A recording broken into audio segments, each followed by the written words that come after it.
दोस्तों, स्वागत है आपका आपके अपने YouTube चैनल में जिसका नाम है स्टडी विद जगदम्बे शुक्ला। आज हम आपके सामने वर्ण के भेद, स्वर और व्यंजन इन दोनों को लेकर आए हैं। जैसा कि हम वर्णों को बोलते हैं अ, छोटी ई, बड़ी ई, क, ख, ग, घ इत्यादि जो ध्वनियां हैं, इन्हीं के लिखित रूप को हम वर्ण कहते हैं। वर्ण को ध्वनि चिन्ह कह सकते हैं। जिस ध्वनि चिन्ह या ध्वनि समूह का उच्चारण एक श्वासाघात में होता है उसे हम अक्षर कहते हैं। अब ध्वनियां दो प्रकार की होती हैं। पहला होता है स्वर और दूसरा है व्यंजन। स्वर के विषय में चर्चा करते हैं।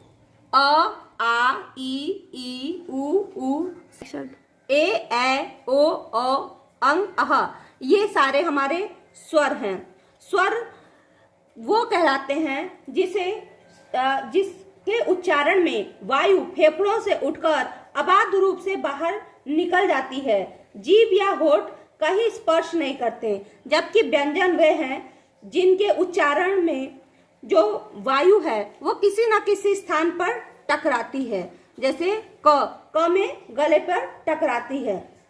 अब हम चलते हैं स्वरों के भेद के बारे में। अब देखिए, जब हम बोलते हैं अ और आ, तो ये कहाँ से बोलते हैं? कंठ से। कहाँ से बोलते हैं? कंठ से, इसीलिए इन्हें कंठ भी कहते हैं। फिर है छोटी ई और बड़ी ई, इसे तालू से बोलते हैं।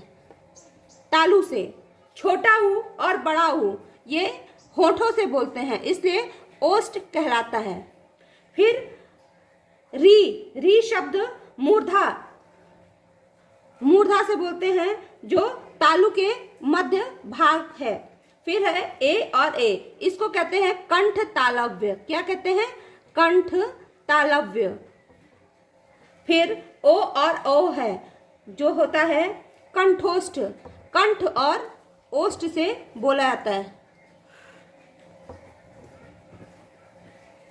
और अंतिम है अंग और अह, जो अनुनासिक है। अनुनासिक।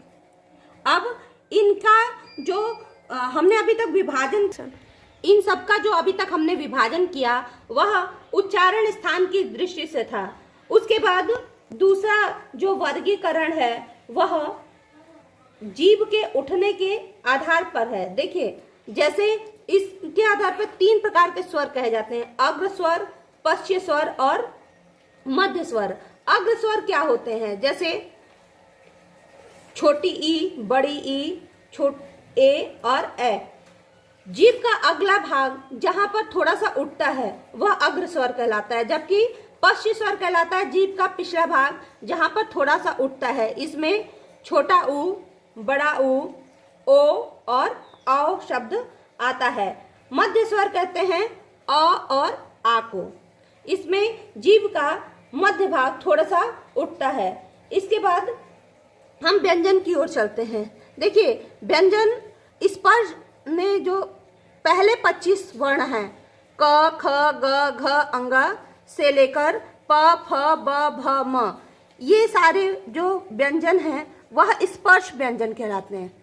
स्पर्श व्यंजन यानी कि कहीं ना कहीं ये क्या है, किसी स्थान से स्पर्श हुए हैं।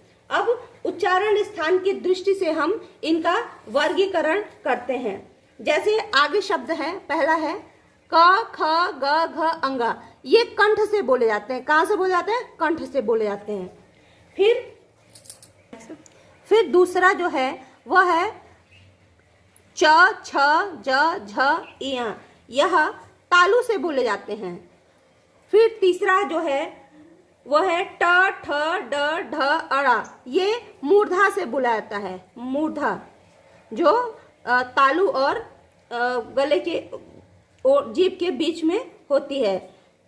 अगला है त, थ, द, ध, न, इसको बोलते हैं दंत स्वर। दंत। फिर अगला है प, फ, ब, भ, म, इसे होठ से बोलते हैं या ओष्ठ स्वर कहलाते हैं। इसके बाद है य, र, ल, व, ये ऊष्म व्यंजन कहलाते हैं। क्या कहलाते हैं? अंतस्थ। अंतस्थ कहते हैं। इनकी जब आप उच्चारण करेंगे तो देखेंगे कि अंदर ही अंदर ये चीज समाप्त हो जाती है। फिर अगला है ऊष्म व्यंजन। ऊष्म व्यंजन, इन व्यंजनों को बोलने से गर्मी उत्पन्न होती है शरीर में, जैसे स, ख, श, ह। अंतिम है संयुक्त व्यंजन, जैसे छ, त्र, ज्ञ। ये अब देखिए इसमें अंग, इय, अण, न और म है। इसे नासिक के व्यंजन कहते हैं। नासिक के व्यंजन क्या होता है? स्पष्ट ध्वनियों में उच्चारण के स्थान में श्वास नासिका से भी निकलती है, इसीलिए इसे नासिक के व्यंजन कहते हैं। अब इनका जो स्पर्श व्यंजन है उनका हम वर्गीकरण करते हैं। देखिए कुछ व्यंजन होते हैं अघोष। अघोष में अल्प प्राण और महाप्राण, जैसे क, ट, त, प। ये अघोष में अल्प प्राण हैं। कौन कौन से हैं? क, ट, त, प। ये अघोष में अल्प प्राण हैं, जबकि अघोष में महाप्राण हैं ख, ठ, थ और फ। फिर दूसरा है स्पर्श संघर्षी। इसमें भी अघोष अल्प प्राण होता है और महाप्राण होता है। देखिए सघोष में अल्प प्राण होता है ग, ड, द, ब, जबकि महाप्राण होता है घ, झ, सॉरी झ नहीं होता है, घ, ड, ध, भ। ये इसमें महाप्राण होता है। अब देखिए एक बार फिर हम इसी चीज को दोहरा, जैसे हमने अभी बात की क से लेकर म तक स्पर्श व्यंजन कहे जाते हैं। क से लेकर अंग तक के वर्णों को क वर्ग, च से लेकर इया तक के वर्णों को च वर्ग। क वर्ग के तत्व कंठ से बोले जाते हैं, जबकि च वर्ग का तत्व तालु से बोले जाते हैं। ट वर्ग आता है, ट वर्ग मूर्धा से बोला जाता है। फिर त, थ, द, ध, न, ये त वर्ग के तत्व हैं जो दंत से बोले जाते हैं। फिर आता है प, फ, ब, भ, म, ये होस्ट ओष्ठ हैं जिन्हें प वर्ग के तत्व कहते हैं। इसके बाद आता है य, र, ल, व, ये ऊष्म व्यंजन अंतस्थ व्यंजन कहे जाते हैं।